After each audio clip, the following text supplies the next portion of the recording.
नमस्कार। देश दुनिया की तमाम फटाफट खबरों में आपका स्वागत है। खबरों के लिए आपसे निवेदन की यदि आपने हमारे चैनल को सब्सक्राइब नहीं किया तो कृपया करके आपके अपने चैनल को सब्सक्राइब कर लें। आप सब्सक्राइब करते हैं तो हमें हिम्मत होती है सही और सच्ची खबरें आप तक पहुंचाने की। वरना मीडिया में किस तरह की खबरें आपको बांग्लादेश की दिखाई जा रही है और उन कट्टरपंथियों का नेगेटिव इमेज आपके सामने पेश किया जा रहा है और यही मीडिया आपको देश में किस तरह की खबरें आपको दिखाता है, यह आप भली भांति और यही अंतर आपको समझना है। बांग्लादेश में कट्टरपंथी को हमेशा नेगेटिव रोल में और जबकि देश में कट्टरपंथी को किस तरह के रोल में दिखाता है, यह भी अंतर आपको समझना है। तो क्या है आज की बड़ी खबरें। लोकसभा में विपक्ष के नेता राहुल गांधी ने शुक्रवार को जर्मनी की राजधानी बर्लिन में राष्ट्रीय स्वयंसेवक संघ चीफ मोहन भागवत की आलोचना की। राहुल ने कहा कि आरएसएस चीफ खुले तौर पर कह रहे हैं कि सच्चाई का कोई महत्व नहीं है, शक्ति महत्वपूर्ण है। यही उनमें और कांग्रेस में अंतर है। राहुल ने कहा कि हमारी पूरी संस्कृति सत्य पर आधारित। आप किसी भी धर्म को देख ले, मूल रूप से वे यही कहते हैं कि सत्य का पालन करो। कांग्रेस, महात्मा गांधी और आप सभी हम भारत के सत्य की रक्षा करते हैं। आरएसएस ऐसा नहीं करती। बता दें कि राहुल गांधी 5 दिन के जर्मनी दौरे पर है। उन्होंने शुक्रवार को ओवरसीज इंडियन कांग्रेस के कार्यक्रम कनेक्टिंग कल्चरल्स में भारतीय समुदाय को संबोधित किया। इसके अलावा उन्होंने जर्मन थिंक टैंक में शामिल नेताओं के साथ बातचीत की और हट्टी स्कूल में भी स्पीच दी।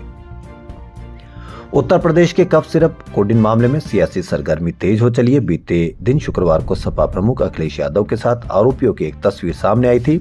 इसके बाद से ही बीजेपी सपा पर हमलावर है। अब इस पूरे मामले पर अखिलेश यादव ने बीजेपी पर कई गंभीर आरोप लगाए हैं। उन्होंने कहा कि अगर मेरी तस्वीर में खड़े होने वाला माफिया है तो मेरी तस्वीर सीएम और डिप्टी सीएम के साथ भी है। मेरी और मुख्यमंत्री की तस्वीर में आप माफिया किसको देखेंगे। अखिलेश यादव ने पूरे मामले पर यूपी सरकार पर आरोप लगाया कि वह कोडिन को लेकर जो महत्वपूर्ण बातें वो सरकार छिपा रही है उनको सामने लाना चाहिए।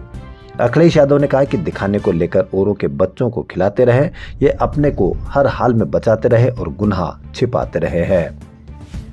विकसित भारत गारंटी फॉर रोजगार एंड आजीविका मिशन ग्रामीण बिल यानी वीबीजी राम जी के लोकसभा और राज्यसभा से पास होने के 2 दिन बाद कांग्रेस नेता सोनिया गांधी ने इस पर प्रतिक्रिया दी है। उन्होंने कहा कि सरकार ने जरूरतमंदों को रोजगार देने वाले मनरेगा पर बुलडोजर चलाया है।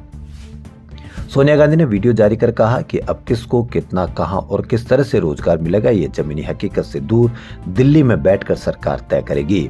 लेकिन बहुत अफसोस की बात है कि अभी हाल ही में सरकार ने मनरेगा पर बुलडोजर चला दिया। न सिर्फ महात्मा गांधी का नाम हटाया गया बल्कि मनरेगा का रूप स्वरूप बिना विचार विमर्श किए, बिना किसी से सलाह मशवरा किए, बिना विपक्ष को विश्वास में लिए मनमाने ढंग से बदल दिया गया।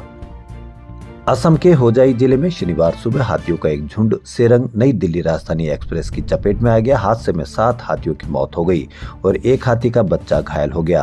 अधिकारियों ने बताया कि हादसे में ट्रेन का इंजन और 5 कोच भी पटरी से उतर गए। यह हादसा सुबह 2:17 पर चांगजुराई गांव के पास हुआ। शुरुआत में 8 हाथियों के मारे जाने की सूचना थी, लेकिन बाद में पुष्टि हुई कि 1 हाथी का बच्चा जिंदा है और गंभीर रूप से घायल है। हादसे में किसी यात्री के घायल होने की कोई खबर नहीं है। नगांव के डिवीजन फॉरेस्ट ऑफिसर ने बताया कि इलाके में घना कोहरा होने के कारण यह हादसा होने की आशंका है। मृत हाथियों का पोस्टमार्टम किया जा रहा है, जबकि स्थानीय पशु चिकित्सक घायल हाथी का इलाज कर रहे हैं। T20 वर्ल्ड कप 2026 के लिए भारतीय टीम का ऐलान कर दिया गया है। मुंबई के बीसीसीआई हेडक्वार्टर में आज सचिव देवजीत सेकिया ने चीफ सेलेक्टर अजीत अगरकर और कप्तान सूर्य कुमार यादव की मौजूदगी में स्क्वाड की घोषणा की है। टीम में अक्षर पटेल को कप्तान बनाया गया, जबकि शुभमन गिल को टीम से बाहर कर दिया गया। विकेटकीपर संजू सैमसन को स्क्वाड में शामिल किया गया। इसके अलावा ईशान किशन और रिंकू सिंह को भी टीम में मौका मिला। चीफ सेलेक्टर अजीत अगरकर ने कहा कि गिल इस समय रन नहीं बना पा रहे। हम जानते हैं कि वह कितने अच्छे खिलाड़ी हैं। शायद अभी थोड़े रन कम बना रहे। पिछले वर्ल्ड कप में भी मौका नहीं मिला था, यह दुर्भाग्यपूर्ण था। देश और दुनिया की तमाम फटाफट खबरों में फिलहाल इतना ही। धन्यवाद।